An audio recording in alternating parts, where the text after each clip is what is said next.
Don't call me late for breakfast, Mom. He was actually out here, gave up on me, went up the hill, and now has come back. Hey, buddy, that's a good boy. It's a brisk 36 out here. How you doing, Mr. Man? How are you doing, Mr. Man? Good morning. We have sun today. I'm quite pleased about that. I don't think Don's gonna get off from walking someplace. It's too nice, and it's supposed to be another 10 degrees colder tomorrow morning, so yeah. But I am gonna let him have his coffee. I'm gonna work on part 2, all of the pretty light pictures and video from last night this morning, and let him enjoy his coffee and just sit back and relax on a Sunday for a bit. Johnny won't be back until after Taekwondo Tuesday, so. And Don, he needs to do something over the holiday, but it doesn't have to be tomorrow or Tuesday or, yeah. It'll be hard for you guys to tell, but he's more himself this morning. You can tell he's feeling better.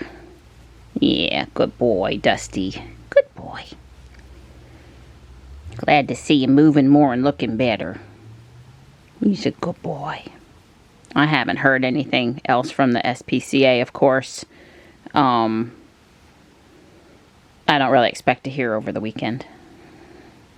If they're going to call me, it's going to be on a weekday. What? Holy moly, what is going on with that? Really?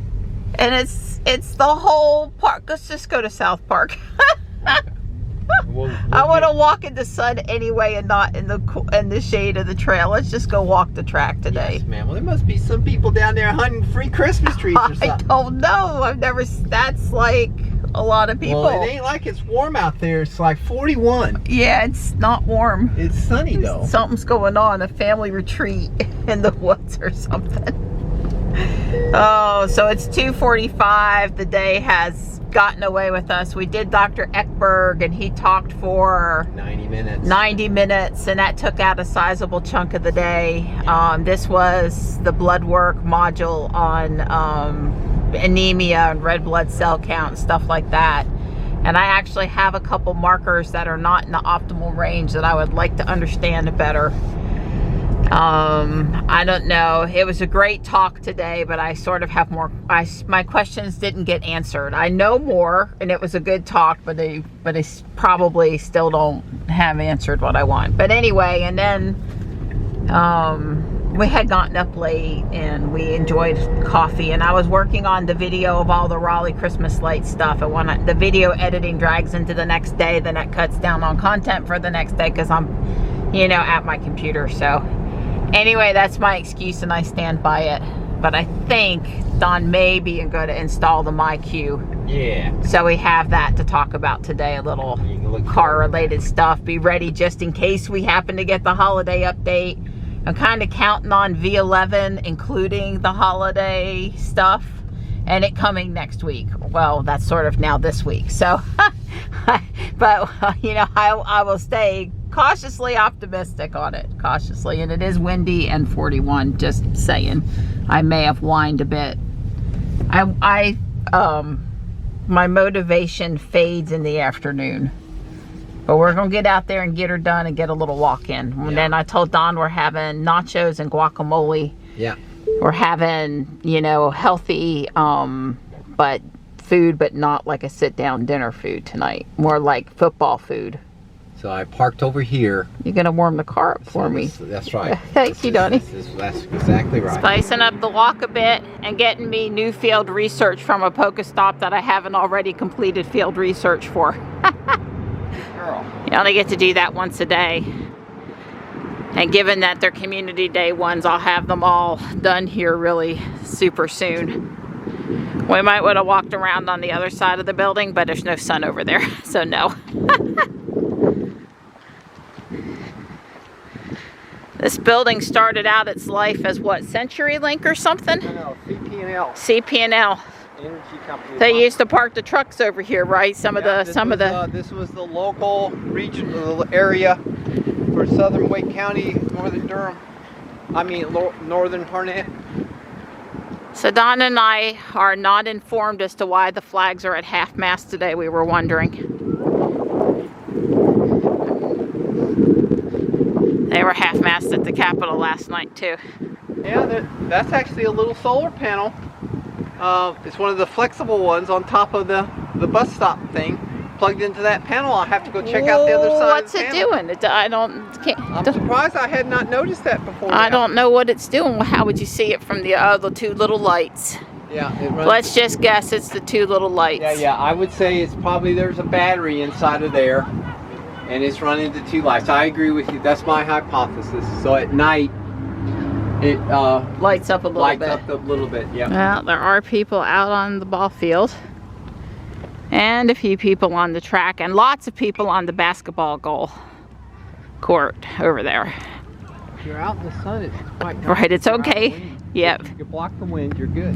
Yeah, there's been a few wind gusts we could have done without. We're just walking the parking lot. A little bit bigger than just a track, but not really leaving the South Park Community Center area. See, lots of basketball players. There's 20 kids out there. I realize you always think we've walked enough, but have we walked enough? I don't know. You tell me. There's the map. That looks like enough to me. So what's the numbers? Yes, ma'am. Follow the science. Did register. So it's 6,097 steps, 59 minutes, 58 cents. I said it was an hour. Okay. That's what I said. And what's the distance? 2.65 miles. All right, so we achieved our goal. That's about our normal daily walk, just in a slightly different format. All right. Yeah, we did good. There's the Wayne Dalton iDrive garage door opener. This is Ruby's side. The little black box with the little red light on it is the Wi-Fi garage door controller. You see the kind of red wire that goes up and over to the Wayne Dalton there. That's how it has a momentary dry contact closure that tells the garage door opener to open or close. Same thing as if you had a momentary switch on the wall. In other words, that little black box is the same as having the push button on the wall, the old-fashioned like doorbell wired button, and that's what it's using to control the iDrive. But it hooks up with Wi-Fi. We have Wi-Fi out in the garage. The round one is the Wi-Fi. The square one is the Google Protect. So anyway, I'm going to install this new MyQ garage door opener here, and the fact that this iDrive is compatible, I've checked according to the website. We'll see. So here's unboxing. This is the iDrive. You get a little thing. It tells you get in garage delivery from Amazon if you can sign up for it. Here's the little controller thing. This is the thing that talks to the garage door opener itself and also hooks up to your Wi-Fi. This is its mounting plate, and this is the power supply, you know, just like always, little wall wart. And this is the thing that goes on the garage door. You use a stickers and you stick it to the garage door, and you pull this out and you pair this to this. Okay, so that's how that part works. So basically, the installation is pretty simple if you know your Wi-Fi password and all those kinds of things. I don't know. I'm not going to install this on the ceiling. In fact, I'm probably not going to physically install this on the wall until I get both of the garage doors. And I have two of these. Here's the other one. I've got it. And I'm just going to take the sensor out of this one. But what I'm trying to say is I don't think there's any advantage. If you look right here on the garage, that light is controlled by the garage door opener. It's a wireless. And it has an AC plug so that you can still plug something into that outlet because it's covering up the outlet. The faceplate screw that holds the faceplate on is what's holding that light on. That light just doesn't plug in. It plugs in for sure, but then there's a screw that actually mounts it to the receptacle. So that's basically there. You can't pull that off without a screwdriver. So anyway, this little wall wart could easily plug into that outlet there. And I could simply put the control unit right there in that gap, let's say. It would be really close to the that light there. But I don't think that light, that LED light on this thing, it flashes that light as a warning, but it doesn't use that light to light up the garage door, so there's really no advantage of putting it on the ceiling. I think you should really just put this thing, I'm probably going to end up mounting it. It says, the instructions say mount it where it's visible. You know, don't put it inside of a drawer somewhere. I'm probably just going to mount it up here, so it'll be even. It'll have a rectangle, a square thing on this thing, a round thing, and then another rectangle on this side. We'll see. Well, that's looking awful serious. We're done. Just finished. Just finished. So they're next. Place the hub onto the. Oh, I gotta plug it in. Dadgum! You're 2 seconds too quick. I was gonna put it over here, but I gotta have AC. Ah, and you got AC on this wall. I got AC on this wall. Easy AC. Easy. It said you could anywhere 6 feet above the ground, you can mount it, and so that's what I'm doing. It says it has to be within 5 feet of power. The cord must. Oh, you be put it on Ruby's door. Oh, you got one on both doors. Doors. They're programmed on both. They're programmed just like butter. Like butter. I got to say, these the Chamberlain guys, they did the app was, if you can't follow those instructions and get it installed, you don't need to be. Your power strip's getting busy over there, and you got too many power pack things. Is it going to fit? Are you going to get lucky? Yeah, it's going to fit. What are you going to get? Well, the one next to where I sit in the family room, that one's got problems. That Apple power pack for my MacBook it's big. I dropped the little white thing.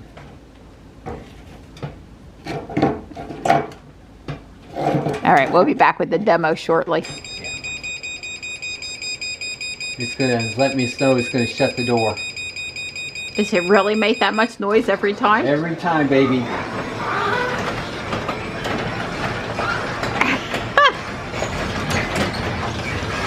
Well, it's liable to scare Marty to death. How about this side? 21 seconds, 23 seconds. It's a little. It takes it about a minute to figure out that the door. It'll send me a notification on my watch. That says, oh, there it is. See, it says Don's door is closed. Don's X door closed. Yeah. Right. Yes. I'm trying to figure out how to get to the other door. Oh, there it is. Okay. So slide like the Tesla app. Here we go. You ready? Yep.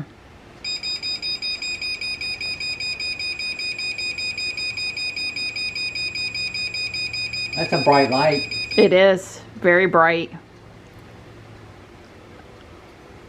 Oh, it's not moving, Donnie. It's not moving. The door messed up during the programming, so I think it thought by the time I could get over here and get the door unmessed up, it probably moved on to a different close and code. So I'm going to have to redo this side. Okay, you work on it while I go see Dusty. Yeah. I hear the heater going. The Stripe's going to appreciate you warming the lower garage back up for him. Yeah, it's going to be 24 night. Cold, yeah. So it's working now, and the problem was because this garage door opener is acting up, and that by the time I got it corrected a while ago, the sensor moved on to the next code, I guess, so it thought it was the different code. Anyway, the bottom line is I do have it, and then of course the classic case is when I added the MyQ to the pushing the red button to program this this gizmo to that, it threw away the code to the very first thing I ever programmed. And, oh no! So I had to reprogram this. So this Wayne Dalton only holds 6 Is remotes. Jules still working? Yeah, Jules still working. Okay. But now Jules is closer to the top. I think maybe the GMC's not working now. This is one of those cases where they warned you in the instructions, the MyQ, not to hold that button very long because it'll clear all your codes. Probably wouldn't have been a bad idea to clear all the codes. Right, and then the things that really still need the code. Right, so I'm sure Jules is still working because it was one of the last things added. It's probably the GMC that isn't Or working. Ruby. And I'll put Ruby Yeah, over who here or knows? something. Something's not going to work, one of them, but nonetheless, this guy over here works now. Way cool. And so we're good. So let's see, Y door. Oh, and I did rename the door. I did rename the door. It's now It's now Y door. Y door and X door. Okay. Yes. Like we said, Jules doesn't work good for these things. It's Yes. how do you spell that, and they can't handle it, and Yes. so Ruby's sort of okay, but Yeah. Anyway, so it's ready to go.